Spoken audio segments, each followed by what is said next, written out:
welcome sa aking channel. So in this video, tuturuan ko kayo mag-compute ng inyong sales na hindi na kailangan pang imano-mano using this Excel. So by the way, kung first time mo pa lang sa channel na to at gusto mo pa ng mga online tutorials katulad nito, please click the subscribe button. So halina, simulan na rin natin ang tutorial na ito. So first, kailangan muna natin mag-export ng sales natin sa TikTok. Ang gagawin lamang, pumunta tayo dito sa Google Chrome, i-search ang TikTok Seller Center. Makikita natin agad yung result dito sa unahan. I-click lang natin to. And then, mag-login ka at ilagin mo ang inyong account.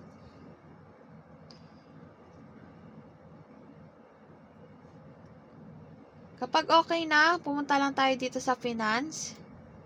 I-click natin itong Transactions.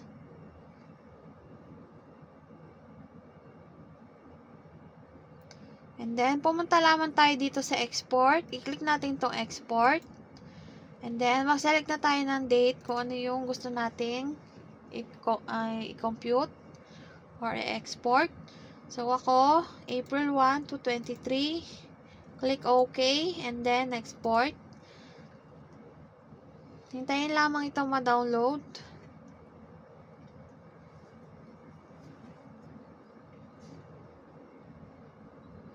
Ayan. So, click na natin itong download. And then, open na natin siya.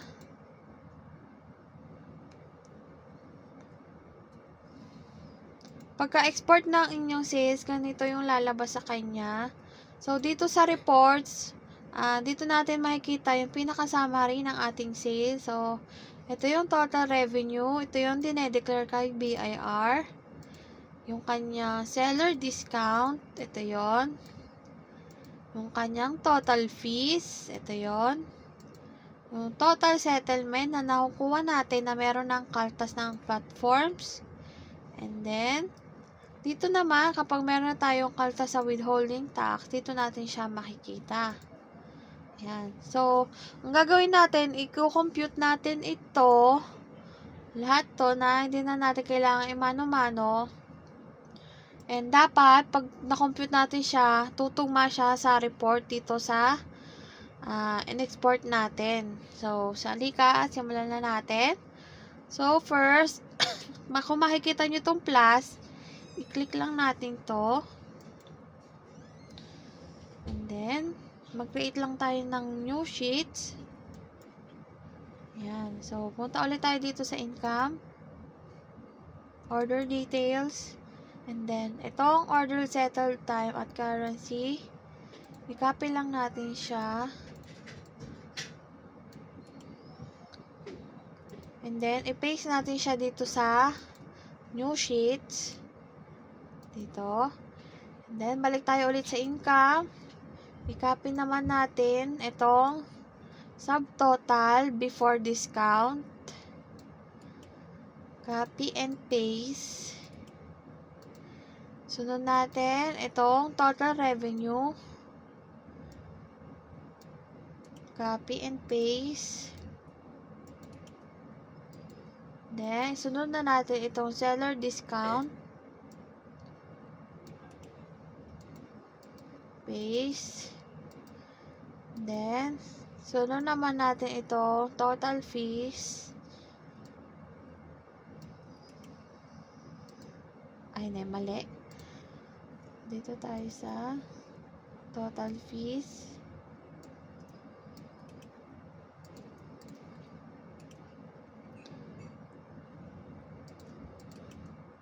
Balikan lang natin yung seller discount. Ikakopy ko lang siya ulit.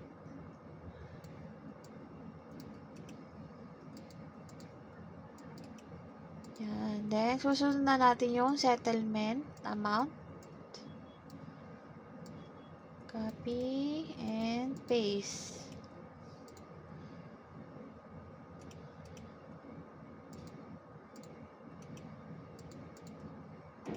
Ayan. So, ito na lahat yung ating na-copy. Nasusundan nyo ba? Itong order settled time, currency, itong subtotal before discount. Sunod natin yung total revenue. And then, susunod natin yung total fees. And then, yung total settlement amount. So, ganito siya. So, bali, ang gagawin natin dito is itong 140. I-highlight nyo siya hanggang dito sa baba na 288.37. Nakukuha nyo? 140 hanggang 288.37. I-highlight nyo siya. And then, may makikita kayo ditong orange. I-click nyo to. And then, convert to number.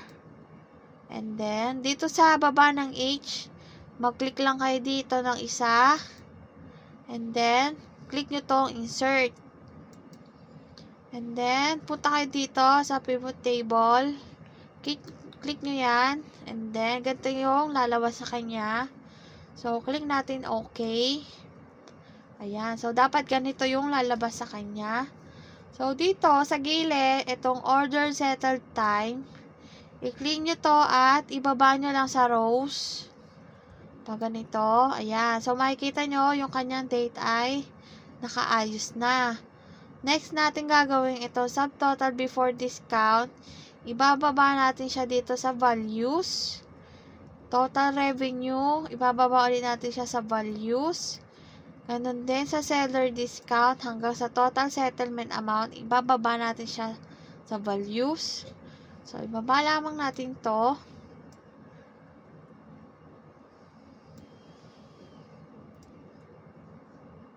Pagkababa, dapat ganito yung lalabas sa kanya. So, makikita nyo, automatic, computed na yung aking sales sa TikTok.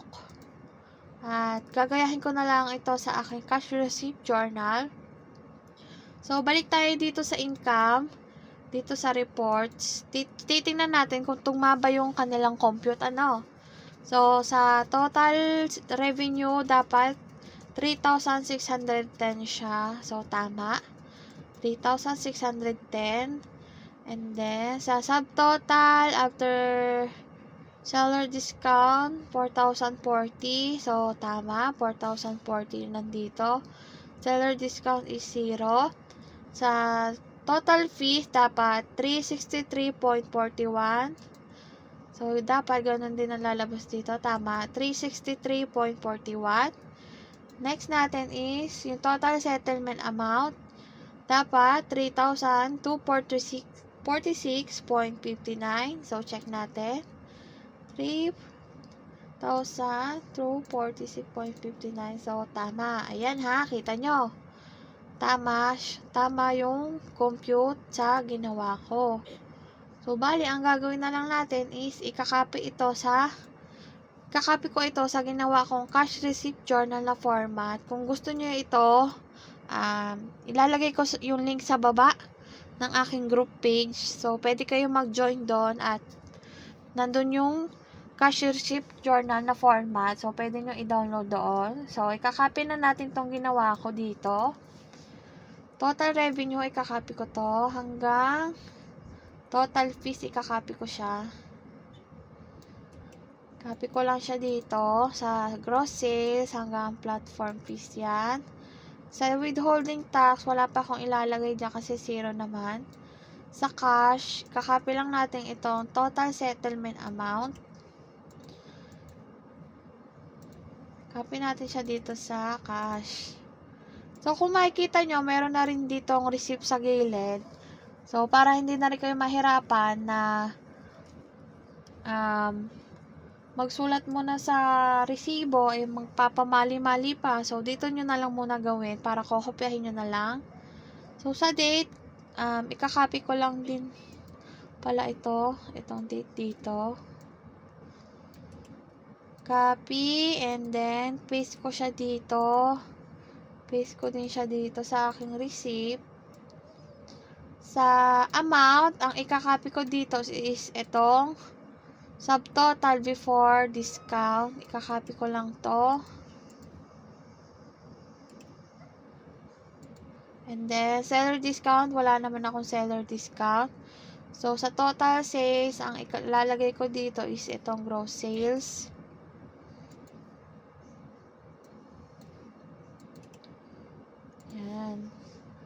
So, sa articles naman, at saka sa aking particulars, binabase ko ito sa kung ilang tao yung pumasok sa akin na settled orders nila. So, halimbawa ito, sa aking April 2, ang pumasok ay isang order lang. So, ang ilalagay ko dito ay TikTok shop customer dahil isang tao lang naman siya.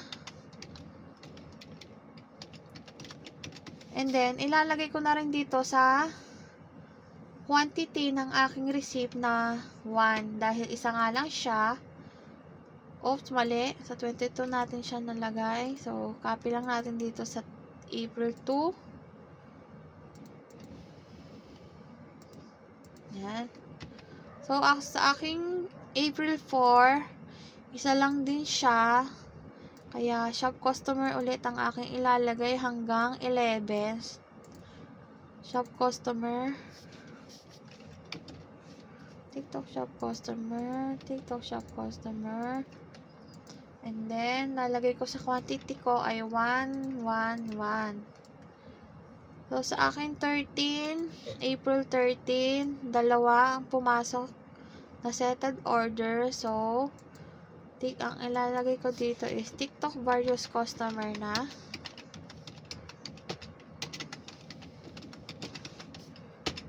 And then, dito sa quantity is 2. Sa akin, data 14 is 1, 15, 2. So, dito ay TikTok shop customer.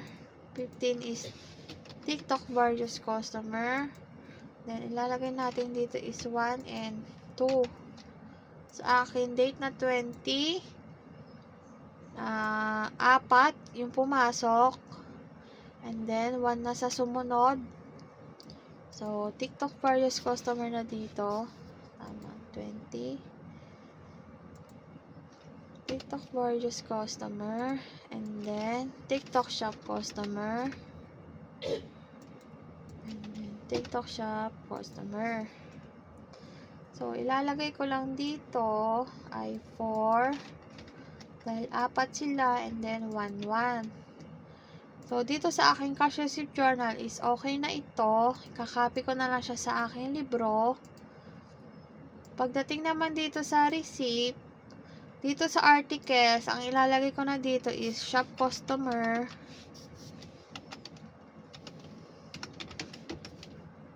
And then, sunod ay shop customer ulit hanggang 11. Shop customer. Shop customer. Shop customer. And then, sa akin 13 ay various customer. Pwede nyo ilagay various o kaya assorted items na lang. Pero sa akin, various customer. And then, sa 14 ko ay shop customer. 15 ko, various customer. 13, akin, various customer. And then, shop customer. Ayan. So, malapit na tayo matapos. Dito sa unit price, ang ilalagay ko dito is, kapag itong mga 1, ang quantity, kakopy ko lang siya. Dito sa unit price. And then, sa aking April 13, meron dalawang order. So, ang gagawin ko dito is, yung 519, i-divide ko siya sa dalawa. So, 259.5. So, minsan hindi ko na nilalagay yung point. So, ang ilalagay ko na lang dito is 259. Ito, copy lang, 230. Dito naman, 688. I-divide ko siya sa 2. 344. And then, sa April 20 ko, 681. Divide ko lang siya sa 4. 170. And then, copy ko na lang siya ulit. Copy. So, ganito na yung aking magiging receipt. So, ito na siya guys. Ito ay ikakopy nyo na lang sa books of account nyo na cash receipt journal, and then sa resibo, ito, ikakopy nyo na lang din siya. So, ayun, ganun lamang kadali mag-compute ang ating sales using this Excel. Hindi nyo na kailangan magmano-mano. Siguro ang mamanohin nyo na lang dito is itong amount. Dahil i-divide nyo nga siya based sa quantity niya. So, ayun, ganun lang kadali guys.